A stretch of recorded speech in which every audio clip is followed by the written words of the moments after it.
Overcomers TV, streaming now. Download our app on your smart TV, Roku, Apple TV, and more.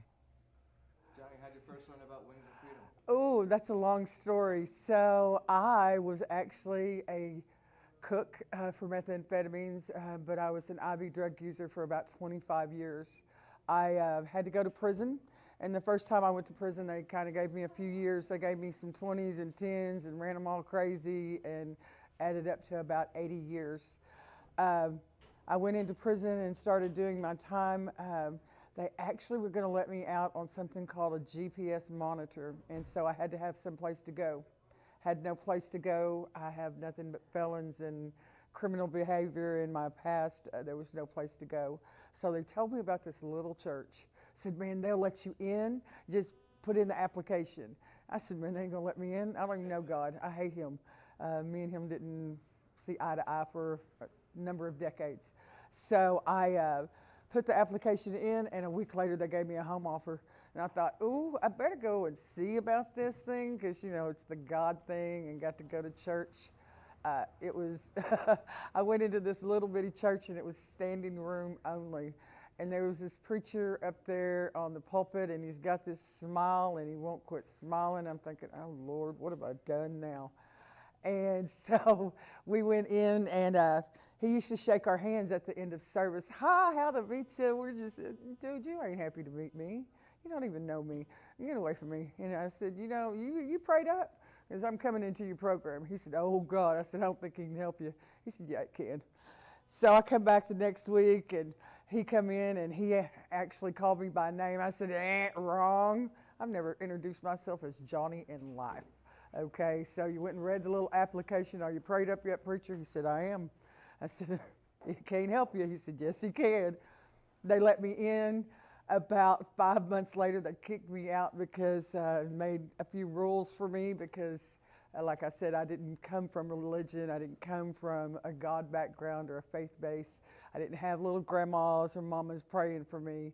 I had a little lady by the name of Lenora that was in his program, was actually his receptionist that when I went sideways for the first time out of prison, I would call up and she'd say, hello, Johnny. It's like, dude, I'm in the joint and you're calling me by name. She prayed for me. And so I came back a couple of more times. They kicked me out a couple of more times. So the third time they kicked me out, I had to go back to prison for the third time. I finally asked God into my life. I'm chained to a bench at the county jail, and I finally tell him, man, I can't do this. I don't know how. If you will do something with me and will take me and made that stupid prayer of, you know, mold me and shape me and do something with me, I'll help you. Yeah, I did that. I told him I'd be his hands and his feet. And he said, okay. He took out a 25-year drug addiction in the breath, in the blink of an eye. And he asked me, God asked me as an audible voice, says, are you sure? And I thought he had jokes. Of course I'm sure. I don't want to do this anymore. I went back for the third time to prison. I came out to Wings of Freedom, and I haven't left. This is my heart. These are my people. I was one of them. So I understand the homeless, the helpless, the suicide, the drug addiction, the criminal behavior, the penitentiary skin that you put on in going into the incarceration system. I tell people I'm real blunt, I'm real straightforward, and I'm real honest. And if you don't like that, I'm so sorry. You'll get over it. Or not. It's just I'm not going to change, because that is really at the essence of who I am. If I tell you that's my line, you know it's my line, and I mean that. And so we have a good understanding of that, because if you cross it, we're probably going to have a problem, and you're not going to like me. And so I'm not operations manager, and so I'm the person that tries to help you stand up and go, and know God's got it. He's got it. You just got to stand still long enough to let him get it for you. And so that's how I came to Wings. That's awesome. Talk a little bit more about your role and your involvement with the ministry. So when I came into the Wings of Freedom, remember I told you I didn't go to church, wasn't nobody praying for me, none of that. Like the first or second Sunday I came in, I had an ankle monitor on, so I had this big old box strapped to my ankle because I was an incarcerated individual still. I had fishnet stockings on, and they were stockings and not pantyhose. I had a see-through dress on that would hit me about a little bit further than my groin, and it was slit up on the sides and it was slit in the front. And my pastor's wife, I watched her. I didn't know at that time what the conversation was, but she was a little heated. And so my pastor got up on the pulpit and he starts talking about covering your stuff. And I promise you, as God is my witness, I went, I wonder who he's talking about. He was talking about me. I'm now that person that when you come in dressed inappropriately into our services, it's like, hey, can I talk to you for a minute? Yeah, because we help homeless and people that have coming out of addictions and lifestyles that they don't know any better. And that's the bottom line. Some people have never, like I said, like myself, never knew that you were supposed to be modest and kind of reserved. And it's like, oh no, because I'm kind of loud and abrasive. Remember, I'm sure I said that. I'm loud and abrasive. And so I had to learn to be a calmer person and to let God come in and heal those broken parts, because a lot of it was I had a broken heart. I had a really harsh childhood, and so in that you go with what you know, and that's what I was trying to do. So these days I've had to learn and had to be molded and shaped, and that's not always nice, and it's kind of painful sometimes. So I try to help that next person not be me for 40 years. So that's awesome. Talk about the vision, the mission, the heartbeat. What is Wings of Freedom all about? Oh my goodness! So we are about taking that mom, that dad, because like I said, we work with all walks of life. We work with single men, single women, men with children, which is unusual. Of course, women with children. And then we try to work on the whole family unit. We're trying to restore what God has designed for society to be, and that's with wholeness and with love and with a heart.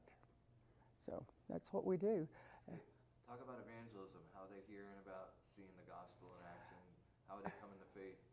Well, so we go into the highways and byways. We go out into the prison systems. We have a homeless outreach. We feed the homeless. We help people come in off the streets with absolutely nothing. We help where we can. All of that, of course, takes funds and money and time and love and empathy. I didn't grow up with any of those things, so I've had to learn how to be empathetic to the next person, because I just wanted to kill you when I came in. I was a very kind of person, and I had no love nor respect for many things. My pastor brought me to Christ for the first time, and I actually, right before Easter of that year, I watched the Passion of Christ, and it was the first time that it ever hit me what Christ did for me. Me. I was not worthy of that. I was not worthy of the pain and the anguish that he walked without shame or guilt to his death for me. And so, yeah, I'm one of those all-in kind of gals. So that just, like I said, Dixie brought me to Christ, and once I realized what the true weight of that was, yeah, I was all in. I've been here for 19 years. You're not going to get me to move. You can't. Ain't none of y'all big enough, and I'm that stubborn. And so there's that. Praise the Lord.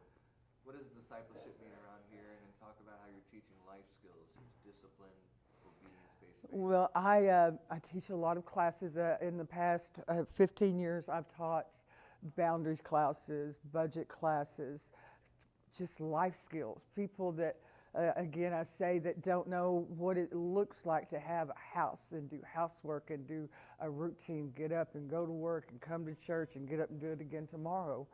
That's really what we're trying to teach people, is how to live with God's love, grace, and mercy. And so sometimes that gets messy, and sometimes they don't want to do it. Sometimes they're kicking and screaming, and you know, it's not the first time I've been cussed out, and I'm pretty sure it's not going to be the last. You know, it's funny that those things that which I did now come back to me, because I did cuss my boss out. I did swing on my boss. I spit on him, and I told him what I thought about him and his.